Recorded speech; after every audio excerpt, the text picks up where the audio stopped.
Fillon nga e para me Boni Sala.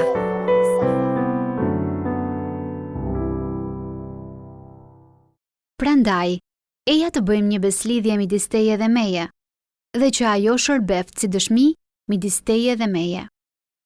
A e dini se disa nga dokumentet më të hershme të shkruara ishin beslidhjet e martesës?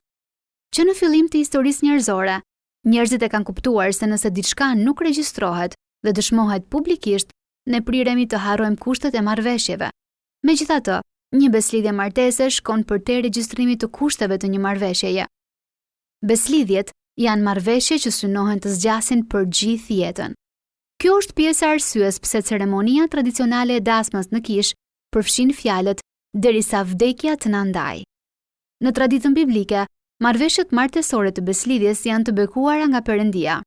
Marrëveshjet martesore që nderojnë Zotin kanë avantazhin e bekimit hyjnor, përtej një marrëveshjeje kontraktuale midis dy njerëzve.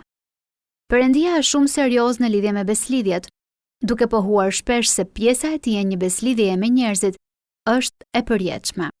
Një beslidhje tingëllon shumë serioze për ata persona që luhaten sipas emocioneve të zemrës. Si mund ta ruajmë një beslidhje deri në vdekje, duke ditur se ndjenjat dhe rrethanat mund të ndryshojnë? Së pari, beslidhjet nuk duhet të nxitohen. Mos e mendoni martesën si diçka për tu provuar.